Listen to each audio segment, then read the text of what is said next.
Hello everyone, my name is Share, and I am a member of FTC 14020 Nemesis Prime. In these next couple of videos, I'm going to teach you the fundamentals of the very simple but powerful programming language, Python. We'll be going over the basics, and then make our way to the more advanced code. But before we do that, I wanted to go ahead and discuss what Python is and what it's used for. So please, join me on this journey of Python development. So, what exactly is Python? Python is a simple yet powerful programming language. It's one of the easiest languages to learn, and you can do a lot of things with it.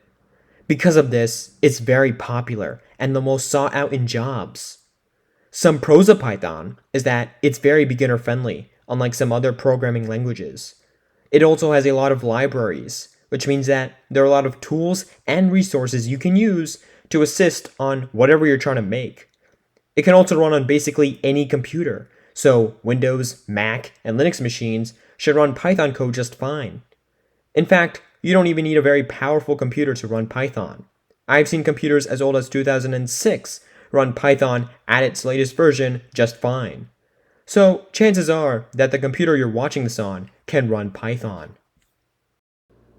So now that we've talked about what Python is and its advantages, what is it used for exactly? Well, Python is a multi-purpose programming language. It can be used for all kinds of things, and not just restricted to one field of development. Firstly, Python can be used to write scripts, which are a collection of different commands that can be executed like a program. For example, here we have the script print hello world.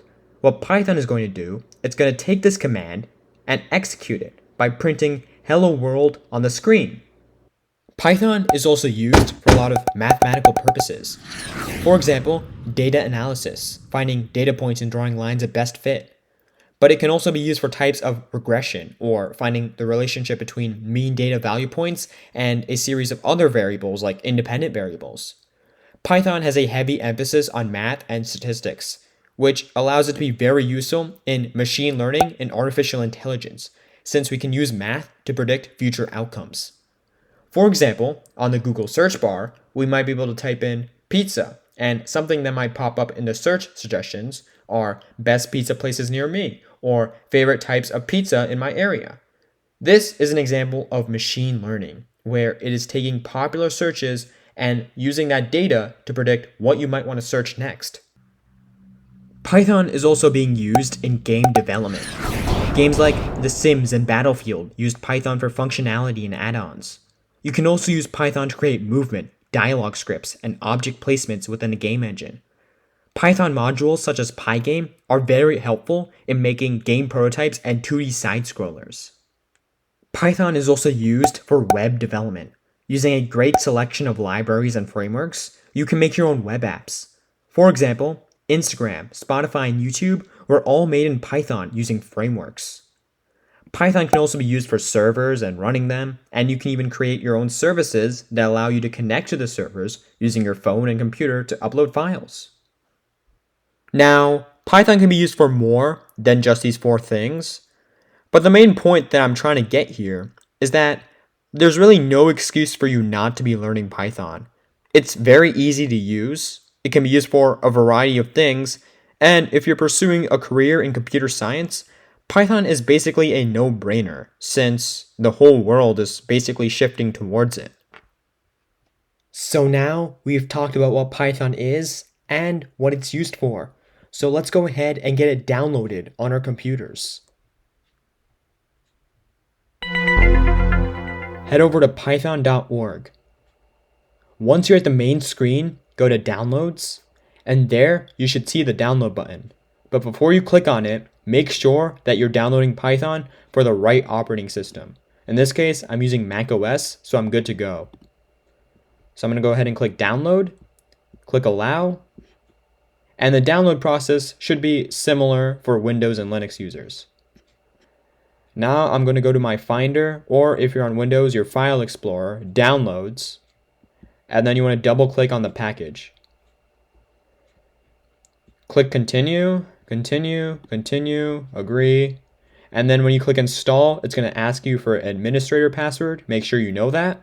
and then you're good to go. You should have an application on your computer called Idle.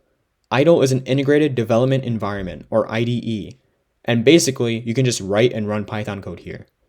Now, if you can't find Idle in this folder, if you're on Windows, just go to the Start menu and you should find Idle. And if you're on Mac, just go to the Launchpad or Finder Applications. Now, let's go ahead and double click on Idle. And you will notice that there is another application called Python Launcher. We're going to be disregarding that for now. We'll be using it later. Let's just go ahead and worry about Idle first. So I'm going to go ahead and create a new file. Over here is where we can type our Python code. And when we click run, whatever we typed over here is going to be executed and shown in the shell. So let's go ahead and demonstrate that by printing hello world. When we click run, it's going to ask us to save. It always does this. So just press OK. And then you can name it whatever you want. I'm just going to save it as test.